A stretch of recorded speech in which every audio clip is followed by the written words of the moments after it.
ابھی تک تو رسول نے بھی الحمدللہ نہیں کہا تھا. جب ابو طالب نے الحمدللہ الذی کہا اس وقت تو ابھی تو رسول نے بھی نہیں کہا تھا. ابو طالب نے کہا الحمدللہ الذی. ایک دعوت ذل شیرہ ہوئی, ایک دن چلے گئے, دوسرے دن پھر چلے گئے, تیسرے دن میں سر حضرت ابو طالب اٹھے اور انہوں نے ایک جملہ کہا کہ خبردار کچھ جانے نہیں جائے گا, بیٹھو آرام سے. اور ایک جملہ بڑا خوبصورت انداز میں کہا. یہ بھی کہہ سکتے تھے میرے بھتیجے, میرے لگتے جگر, میرے بیٹا, میرا فلاں, میرا فلاں, میرا فلاں. نہیں, کیا کہا؟ قم یا سیدی. یہ عشق رسول کون سکھا رہا ہے؟ وہاں کیا سکھایا کہ محمد مجھ جیسے اور ان لوگوں جیسے نہیں ہے, تاکہ قیامت تک آنے والے بندے کو پتہ چلے وہ یہ نہ کہے کہ محمد ہم جیسے ہیں. توجہ فرمائے, محمد ہم جیسے نہیں ہیں. اور اگر ان کے خاندان کا ایک بزرگ جس نے انہیں پالا ہے, بڑا کیا ہے, اور اس کا نام نہیں لیتا اور کہتا ہے کہ یاقوم یا سیدی, آج جب یہ کہا جاتا ہے کہ یا سیدی یا نبی, یا سیدی یا نبی, تو یہ کس کا سکھایا ہوا سبق ہے؟ آپ جو بینر بنا کے لگا رہے ہیں گلیوں میں, یہ جملہ کس کا دیا ہوا ہے؟ سب سے پہلے حضرت محمد مصطفیٰ, اللہ کی تعریف اور نبی کی تعریف. قم یا سیدی کل ما شئت. پیغمبر نے پورا خطبہ پڑھا دیا جو اللہ کا حکم تک پہنچایا, اور علی کی وسیع ہونے کا اور خلیفہ ہونے کا اعلان بھی دعوت ذل شیرہ نے کیا.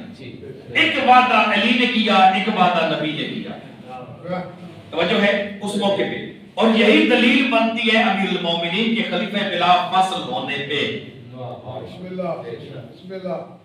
کہ انہوں نے حضرت رسول پاک نے کیا وعدہ کیا, جو میرے اس کام میں, میرے اس مشن میں میری مدد کرے گا وہ میرا بری حمایت کرے گا, میری نصرت کرے گا, وہ میرا وسیع ہوگا, جانشین ہوگا. علی نے کہا میں مدد کروں گا.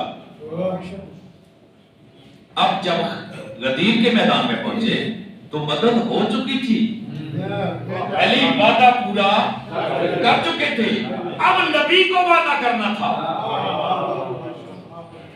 اپنا وعدہ پورا کرنا تھا.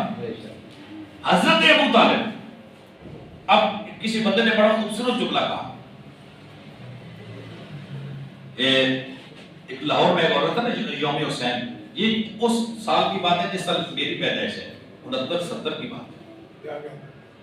رسالے میں لکھا ہوتا تو میں نے پڑھا کہ ایک اہل سنت عالم اٹھے, مولانا کوثر نیازی صاحب, انہوں نے کہا کہ سارے زمانے کو شکریہ ادا کرنا چاہیے محمد اور علی کا جنہوں نے حسین پال کے ہمیں دیا.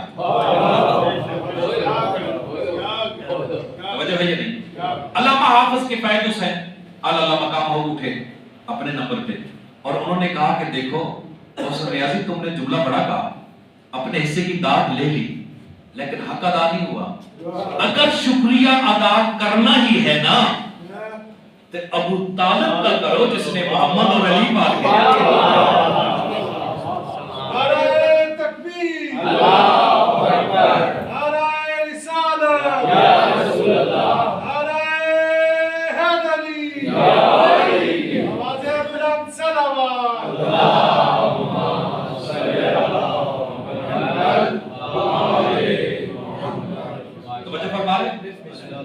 اب یہ کوئی ایسی بات نہیں کہ بدر بڑا خوبصورت لکھا, اس نے کہا کاش دو ہستیاں, ان کا تعلق دو ہستیوں سے نہ ہوتا. ایک حضرت خدیجہ کا تعلق حضرت فاطمہ تو زہرا سے نہ ہوتا, ایک ابو طالب کا تعلق حضرت علی سے نہ ہوتا. ابو طالب علی کے بابا نہ ہوتے اور حضرت خدیجہ حضرت فاطمہ تو زہرا کی ماں نہ ہوتی. عالم اسلام انہیں وہاں لے جاتا کہ لوگ سوچتے رہ جاتے. لیکن آج جتنی عداوت ہے وہ کس وجہ سے ہے؟ توجہ فرما رہے ہیں؟ یعنی مکے میں دو ہستیاں تھیں نا جنہوں نے پیغمبر پہ کے ساتھ نیکی کی, احسان کیا, اور اسلام کے ساتھ احسان کیا، قرآن کے ساتھ احسان کیا۔ مکے میں ابو طالب اور خدیجہ، مدینے میں علی اور فاطمہ، مباہلے تک گئے، اور اس کے بعد کربلا میں حسین اور زینب۔ یہ پورا تسلسل ہے، احسانات کرنے والوں کا ایک پورا تسلسل ہے۔ آج اس مسلمان کے ذہن میں کیوں آتا ہے؟ میں قاسم صاحب کو ایک بات بتا رہا تھا کہ اس مولوی نے انہیں ویڈیو دکھا رہا تھا کہ اس نے بڑا ایک ٹیکنیکل کام کیا ہے۔ کہا جی کیا؟ میں نے کیسے کہا کہ دیکھیں کہ جب قرآن اور روایت یا حدیث آپس میں ٹکرا جائے، قرآن لیا جاتا ہے، روایت چھوڑی جاتی ہے۔ ٹھیک ہے؟ کہا جی ایک طرف سے حدیث کہہ رہی ہے الاول ما خلق اللہ النوری، دوسری طرف سے قرآن کہہ رہا ہے کہ انا بشر مثلکم۔ یہ تو تعارض ہے۔ تعارض کی صورت میں ہمیں قرآن لینا ہے، حدیث چھوڑنی ہے۔ ٹیکنیکل بات ہے نا، اصول فقہ کا مسئلہ ہے۔ ٹھیک ہے، تعارض بین الخبرین والی بات آ جائے گی، جس طرح کہ کیا کریں گے یہاں، یہ مسئلہ ہے۔ میں کہتا ہوں نہیں، آپ اس بات کو نہیں سمجھ سکے نا۔ انا بشر مثلکم الا، یہ جو الا ہے نا، اس نے سارے بل نکال دیے۔ یعنی اس کا مطلب ہے یہ جو مثل ہے، مثلکم، یہ ایک ظاہری بات کی جا رہی ہے۔ جیسے تم کھاتے ہو میں بھی کھاتا ہوں، تم پیتے ہو میں بھی پیتا ہوں، تمہیں بھوک لگتی ہے مجھے بھی لگتی ہے، تم سوتے ہو میں بھی سوتا ہوں۔ لیکن ایک بات یاد رکھنا، مجھ میں اور تم میں ایک فرق ہے کہ میرے اوپر وحی آتی ہے اور تمہارے اوپر وحی نہیں آتی۔ یہ وحی کا آنا اتنا بڑا فرق ہے۔ ہمارے استاد کہہ رہے تھے کہ باقی کوئی دلیل بھی نہ ہونا، یہ فرق سرکار محمد مصطفیٰ کی افضلیت کے لیے کافی ہے کہ ان پہ وحی الہی آتی تھی۔ توجہ فرما رہی ہے؟ اب ہمارے ایک مسئلہ بنا دیا نا، ہمارے ایک عجیب صورتحال بن گئی۔ مثلا معجزہ، ہم نے پتہ نہیں معجزہ کیا بنا دیا، فلاں گرام معجزہ آ گیا، فلاں کالج معجزہ آ گیا، فلاں مسجد معجزہ آ گیا، فلاں معجزہ۔ اور معجزے سے کم ہم کسی لفظ پہ راضی بھی نہیں ہیں۔ کہیں گے تو کہیں گے آپ پتہ نہیں وہ ہیں جی وہ ہیں، آپ تو وہ ہیں، اس لیے آپ کہتے ہیں نا، ورنہ معجزہ ہی ہے۔ ایک معجزہ۔ دوسرا فرشتہ، ہم نے فرشتوں کو اس طرح پیش کیا ہے جیسے کوئی یہ بھی ایک انسان ہے، ہماری طرح کے ہیں، یہ غلام ہے اور یہ نوکر ہیں، یہ نوکر ہیں، یہ فلاں ہیں، یہ فلاں ہیں، فلاں ہیں۔ توجہ کریں گے ایک عجیب صورتحال کر کے، مثلا میرا چوتھا بادشاہ، میرا پہلا بادشاہ، میرا تیسرا بادشاہ، میرا ساتواں بادشاہ، میرا آٹھواں بادشاہ۔ وہ کون سے بادشاہ؟ بادشاہ تو کافر اور مشرک بھی ہوتے ہیں، بادشاہ تو ظالم بھی ہوتے ہیں۔ جنہیں تم بادشاہ کہہ رہے ہو وہ حجت خدا ہیں، معصوم عن الخطا ہیں۔ تیرے بادشاہ کہنے سے کسی کے دل پہ کون سا خنجر چلے گا؟ ہاں جب تو کہے گا نا کہ پہلی حجت خدا علی ابن ابی طالب، معصوم عن الخطا، ولی اللہ، وصی رسول اللہ، تب لوگوں کے دل میں تکلیف ہوگی، تب حق و حقیقت واضح ہوگا۔ متوجہ ہو رہی ہے نہیں ہو رہی؟ یہ ہماری اپنی ہے کہ ہم نے مثلا فرشتے کو بنا دیا کہ فرشتہ یہ میرے، ایسے لگتا ہے جیسے ہمارا فرشتہ ہمارے لیے کوئی مسئلہ ہی نہیں ہے، حالانکہ فرشتہ بہت بڑا مسئلہ ہے۔ 23 سال قرآن نازل ہوتا رہا، جبرائیل آتے رہے جاتے رہے، فرشتے آگے حضرت فاطمہ زہرا کے گھر چکیاں بھی پیستے رہے، بچوں کو بھی کھلاتے رہے، تسبیح بھی پڑھتے رہے، کسی نے نہ جبرائیل آتے دیکھا نہ جاتے دیکھا۔ کوئی صحابی اس بات کا گواہ نہیں ہے کہ میں نے ایک لمحے کے لیے بھی جبرائیل کا پر ایک ٹکڑا بھی کبھی دیکھا ہو۔ توجہ فرما رہے؟ اس کی وجہ کیا ہے کہ ان کے اندر فرشتہ دیکھنے کی صلاحیت ہی نہیں تھی. یعنی ایک عام بات ہے کہ جس نے آسانی سے کہہ دیا ایک انسان کے اندر یہ صلاحیت ہی نہیں ہے فرشتے کے دیدار کی. وہ فرشتے کو نہیں دیکھ سکتا.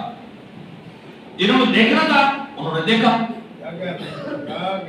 امیر المومنین نے مسجد کوفہ کے منبر پہ بیٹھ کے جملہ نہیں کہا کہ تمہیں یاد نہیں ہے رسول پاک نے کیا کہا تھا؟ یا علی جو میں دیکھتا ہوں وہ تو دیکھتا ہے.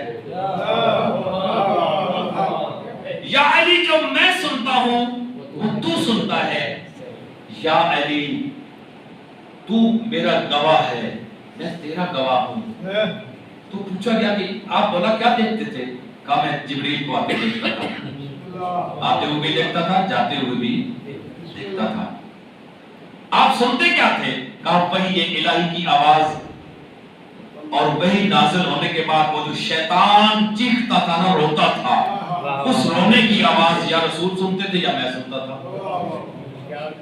ہم نے سمجھا شاید وہی کوئی بڑی عجیب نہیں. وہی کہ لغوی معنی ایک معنی میں کروں 70 معنی ایسے بھی زیادہ ہے. آپ کو سمجھانے کے لیے ایک جملہ کہہ رہا ہوں. وہی کا مطلب ہے وہ ہلکی اور خفیف اور آہستہ گفتگو جو کہنے والا کہے اور صرف سننے والا سنے. یعنی ایک بندہ جب آگے کسی سے بات کرتا ہے نا وہ کہے اور یہ سنے کوئی بھی نہ سنے اسے وہی کہتے ہیں. اس لیے تو 23 سالوں میں کسی کو نہیں پتا چلا بھئی اب کیا گفتگو ہو رہی ہے. اب پیغمبر گفتگو کر بھی رہے ہیں یا نہیں ہے. پیغمبر اس طرح بیٹھے ہوئے تھوڑی دیر سکوت ہوا اور کہا کہ ابھی جبرائیل آیا اور مجھے یہ کہا. توجہ ہے یا نہیں؟ عجیب بات ہے. پھر پیغمبر اگر آپ جیسے ہیں تو سیدھے جن میں کہتے جناب صدر پیر میں پیران دل جانے ہو پیروں دم پوے جی گدویز دوے جی جن تک کیا جیسا جن تک کیا. حالانکہ جن اتنی کو بڑی بات نہیں ہے. ٹھیک ہے اور ہونا یہ چاہیے کہ انسان اور جن کی آپس میں دوستی ہونی چاہیے. میں جن کے بارے میں ایک دلچسپ جملہ کہوں. آپ نے کبھی شاید اسے میں نے نہ سنا. جن یا کافر ہے یا مسلمان ہے. جو مسلمان ہے نا وہ شیعہ ہے اور کسی مسلم کے سوسر کوئی تعلق نہیں. بڑا تحقیق کے بعد جملہ کہہ رہا ہوں. کسی پیر فقیر کا عطا کردہ نہیں ہے. یہ شب و روز کی کتاب برگردانی کا نتیجہ میں کہہ رہا ہوں. میں بالکل دعوے سے کہتا ہوں کسی کو بھی جن پڑے اور بات کرے آپ اسے پوچھ لیجیے گا یا تو وہ مسلمان ہے یا وہ کافر ہے. اگر کافر ہے تو ٹھیک. اگر مسلمان ہے نا تو حتماً شیعہ ہے. کسی اور مسلک سے اس کا کوئی تعلق نہیں. توجہ فرما رہے ہیں. اس لیے میں دلیل دے رہا ہوں اور یاد کرنا اس دلیل کو. نایاب دلیلیں ہیں اس لیے کہ ہم جسے پہلا خلیفہ کہتے ہیں نا وہ امام الانس والجن ہے.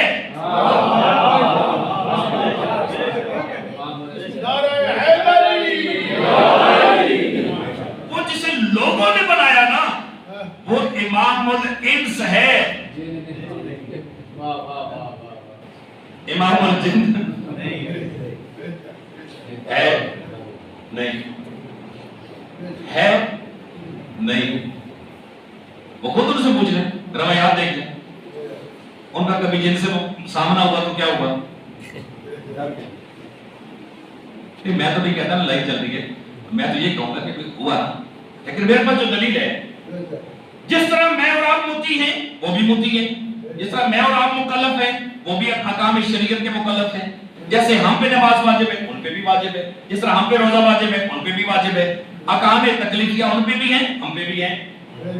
تبھی تو پیغمبر نے فرمایا نا کہ ما خلقت قرآن کی آیت پیغمبر نے جو سنائی کہ ما خلقت الجن والانس الا لیعبدون. توجہ ہے. اب یہ کہنا کہ ظافر جن آیا فلاں آیا فلاں آیا فلاں ایک جن کی بات نہیں ہے. جن یا دو ہی قسمیں جنوں کی یا کافر ہیں یا شیعہ مسلمان.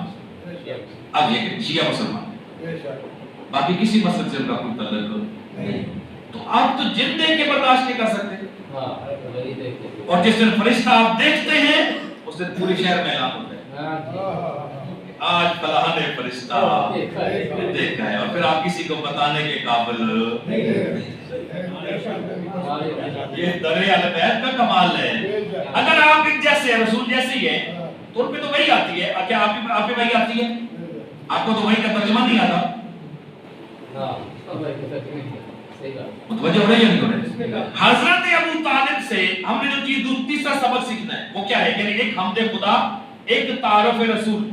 تیسری چیز جو ہے، ایک شخص بھی نہیں ثابت کر سکتا کہ کبھی رسول نے کوئی بات کہی ہو اور ابو طالب نے نہ مانی ہو۔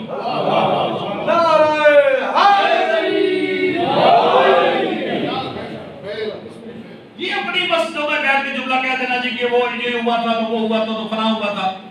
وہ خدا کے بندو جن کے بارے میں آپ کہتے ہیں 4 راوی لے کے آتے ہیں، وہ چاروں ابن عباس راوی ہے جی، اور ابن عباس تو اس وقت 6 مہینے کا تھا، بعض نے کہا ابھی پیدا ہی نہیں ہوا تھا جس وقت رحلت ابو طالب ہوئی۔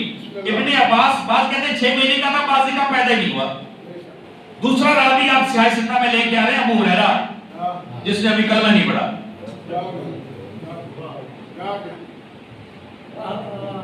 وہ تو آخری 3 سالوں میں اس نے کلمہ پڑھا ہے نا، کوئی 9ویں ہجری میں جا کے اس نے مدینے میں کلمہ پڑھا ہے، مکے میں اسلام سے اس کا کوئی تعلق ہی نہیں تھا۔ وہ کہاں راوی ہو گیا اور اس نے آ کے دیکھا؟ اور وہ حضرت علی کی گھر کر کیا رہا تھا؟ چلو اگر ابن عباس پڑھے ہوتے نا تو ٹھیک ہے نا جی، ان کے چچا کا بیٹا ہے تو رشتہ دار آتے جاتے رہتے تو بات سن لی ہوگی۔ ابو رہنے کا کیا کام تھا ان کے گھر؟ اور 2 جو باپ بیٹا جن کو لے کے آتے، وہ باپ بیٹا مدینے میں جانے کے بعد 3 ہجری انہوں نے اسلام قبول کیا۔ یہ تو واقعہ مکے کا ہے جس وقت پیغمبر دنیا سے جا رہے تھے، ایک جنگ سے مولا علی آ رہے تھے نا۔ چونکہ یہ آج کی لگائی ہوئی آگ نہیں ہے، یہ تو اس اپنے بزرگوں کی دی ہوئی تعلیم کو یہ آگے بڑھا رہے ہیں۔ اس وقت بھی بنو امیہ نے یہ کام شروع کر دیا تھا کہ جو اسلام اور قرآن اور پیغمبر کے محسن ہیں ان کے کردار کشی کی جائے اور ان پہ حملے کیے جائے۔ اب ایک ہستی ابو طالب کی گود میں پروان چڑھنے والا علی ابن ابی طالب، اس کے بارے میں یہ کیا کہہ سکتے ہیں؟ اس کے باوجود کہ علی کی ذات یہ کہتی ہوئی نظر آتی ہے کہ سلونی سلونی قبل ان تفقدونی۔ 30 سال 30,000 ممبروں سے سب و شتم کیا گیا، برا بلا کہا گیا۔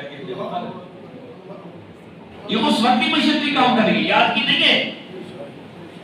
اور اس وقت جنگ سے واپس آ رہے تھے اور ایک تو امیہ مزاج شخص آگے بڑھا اور اس نے کہا کہ یا علی، کاش آج آپ کے والد ہوتے نا، اس جنگ کی فتح دیکھ کے خوش ہو جاتے، لیکن ہم نے تو سنا ہے کہ وہ نعوذ باللہ جہنم میں۔ امیر المومنین نے جملہ کہا، اس فارسی نے لکھا مجید مرتبہ تبائی نے کہ خدا دہانت را بے شک نے اور خدا تیرا منہ بندے۔ اس کا پنجابی ترجمہ نہیں بنتا ہے، خدا تیرا منہ بندے۔ تو نے کیا جملہ کہا ہے؟ میرا بابا اور جہنم؟ میرا بابا اگر اپنی انگشت شہادت کی پشت پہ پھوٹے ہوئے ناخن سے بروز معاشر اشارہ کرے اور سامنے ساری دنیا کے گناہگار حضرت آدم کے دور سے لے کے تا صبح طلوع قیامت سارے گناہگار کرتے کھڑے ہونا، میرا بابا صرف اشارہ کر کے کہے اللہ انہیں بخش دے۔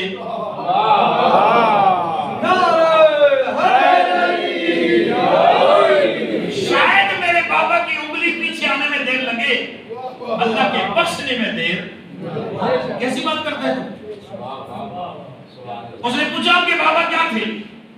سرکار نے فرمایا میرے بابا ابو طالب یا پیغمبر اور نبی تھے یا کسی نبی کے مسیح تھے۔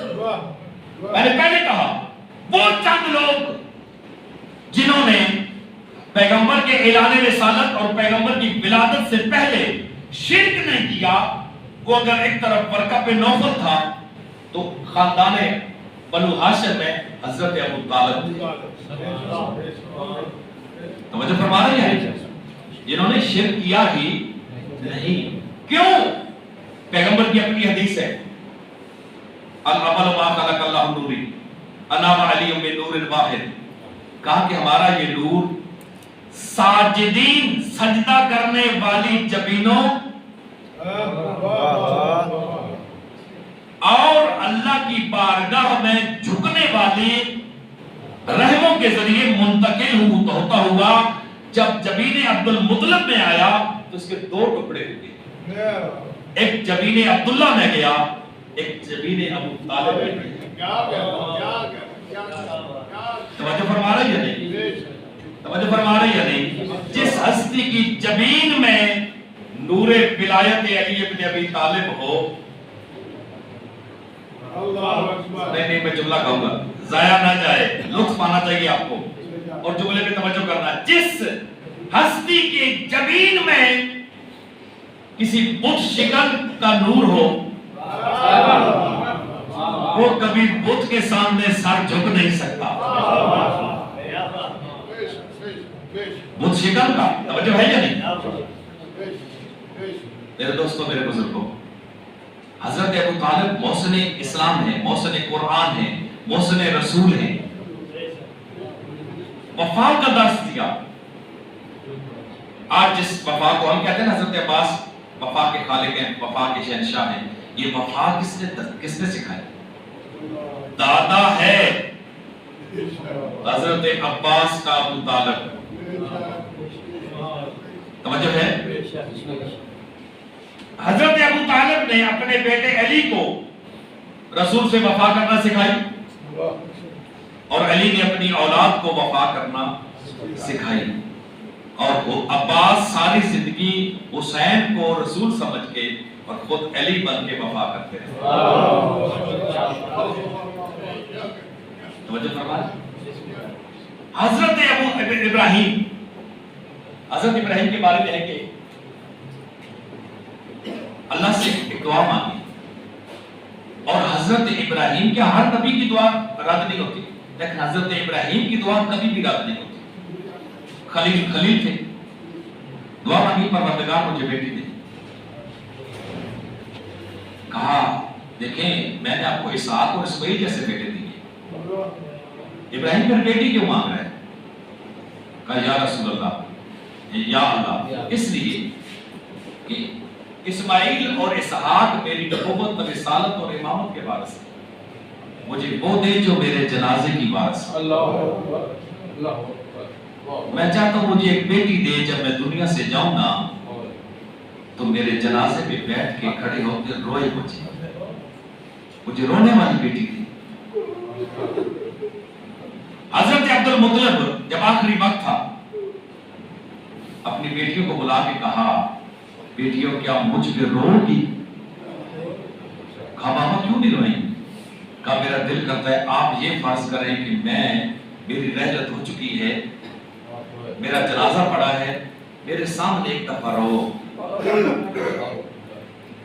کہا بابا کیوں؟ کہا اس لیے کہ میں دیکھنا چاہتا ہوں. ایک تو تم روتی کیسی ہو، آیا تمہیں روتا ہوا دیکھ کے کوئی تسلی بھی دیتا ہے. اجرکم من اللہ، اجرکم من اللہ، اجرکم من اللہ. قربان اولاد ابو طالب پہ، قربان جاؤں اولاد ابو طالب. خدا کی قسم ابو طالب کے احسانات کا بدلہ مسلمانوں نے اولاد ابو طالب کو اس طرح دیا کہ ایک شہر سے صرف چادر مانگتی ہے. اجرکم من اللہ، اجرکم من اللہ. ایک شہر سے ایک چادر مانگتی ہے. اب پردادار کتنی تھی؟ امیر المومنین کا آخری وقت ہے. سرکار نے فرمایا زینب میرے سامنے ہے. بی بی سامنے آئی، چہرے پہ نقاب ہے. انہوں نے فرمایا بیٹھ. بی بی بیٹھی. کہا تیرے بھائی ہیں، باہر ہیں سارے، میں تیرا بابا تجھے کہہ رہا ہوں ایک دفعہ چہرے سے نقاب ہٹا.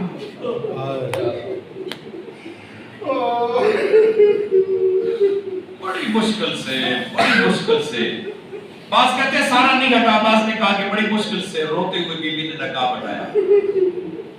کہا زینب میری ایک خواہش اور پوری کر سکتی ہو؟ کہا بابا کون سی؟ میں نے سنا ہے تو بڑا خوبصورت قرآن پڑھتی ہے بیٹا، میں چاہتا ہوں مجھے تھوڑا سا قرآن سنا۔ باپ بیٹی کی خواہش تھی، یہ بھی بیٹی بیٹھی ہے، 18 بیٹیاں ہیں، 18 بیٹے ہیں امیر المومنین کے۔ بہت ساری بیٹیوں کے وفات جو ہے پیغمبر مولا کی اپنی زندگی میں ہو گئی تھی۔ جب کہا نا کہ مجھے قرآن سنا، مجھے اس نمبر کی قسم، بی بی کے چہرے پہ زردی آئی۔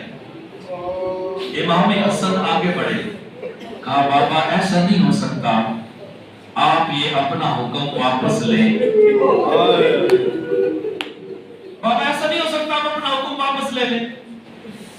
کہا بیٹا کیوں؟ میں نے اپنی بیٹی کو کہا، سگی بیٹی کو کہا ہے مجھے قرآن سنا ہے، میں علی قرآن سننا چاہتا ہوں۔ کہا بابا وہ تو ٹھیک ہے، آپ کو پتہ ہے کہ یہ آپ کے سامنے نہیں بول سکتی، ایسا نہ ہو کہ آپ کی بھی شہادت ہو اور اجرکم من اللہ، اجرکم من اللہ، اجرکم من اللہ۔ میں ہاتھ باندھ کے کہوں گا قربان اولاد ابو طالب تمہارا احسان اسلام پہ، کتنی مشکل سے شہادت ہوئی حسین کی، کتنی مشکل سے اسلام بچایا حسین نے، اور کتنی مشکل سے زینب نے حسین بچایا۔ ایک اور کہتے ہیں جس وقت خطبہ دیا نا کوفے میں، کوفے والے زیادہ آشنا تھے امیر المومنین کے لہجے سے، لوگ ایک دفعہ حیران ہو گئے کہ علی کہاں آ گیا۔ ایک نابینا شخص تھا اور اس نے کہا کہ یہ علی کا کون سا بیٹا ہے؟ اسے کسی نے کہا کہ علی کا بیٹا نہیں، علی کی بیٹی ہے۔ وہ کہا علی کتنا غریب ہو گیا، اس کی بیٹی خطبہ پڑھ رہی ہے۔ اجرکم من اللہ، اجرکم من اللہ، اجرکم من اللہ۔ علی اتنا غریب ہو گیا، علی کی بیٹی خطبہ پڑھ رہی ہے۔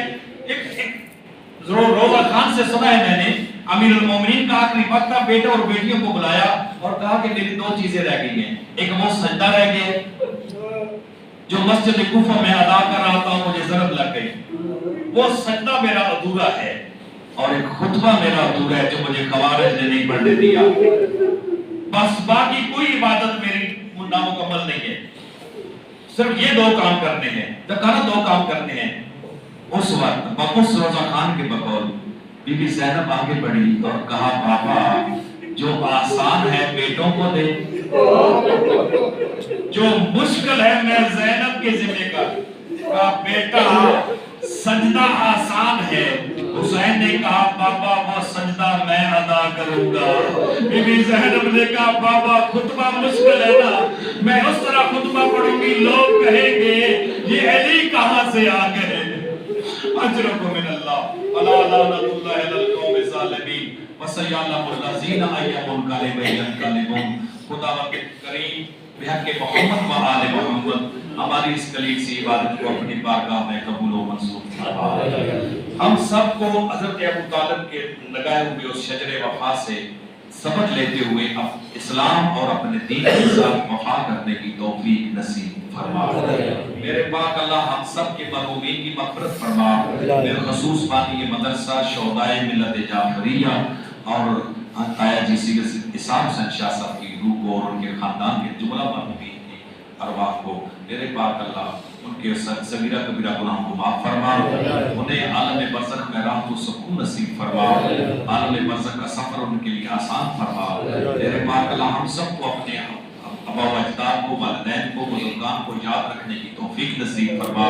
میرے پاک اللہ ہم سب کا شمار نیک اور صدقہ جاریہ والی اولاد میں فرما۔ میرے پاک اللہ ہم سب کو قرآن اور اسلام کو سمجھنے کی، اس میں عمل کرنے کی توفیق نصیب فرما۔ ہم سب کو حامیان و جانثاران امام زمان میں شمار فرما۔ اللہم کل ولیک الحجۃ ابن الحسن صلواتک علیہ وعلی آبائہ فی ہذہ الساعۃ وفی کل ساعۃ ولیًا وحافظا وقائدا وناصرا ودلیلا وعینا حتی تسکنہ ارضک طوعا وتمتعہ فیہا طویلا برحمتک یا ارحم الراحمین۔ اللہم صلی علی محمد و آل محمد و عجل فرجہم. سب کے لیے مل کے ایک سورہ فاتحہ بسم اللہ.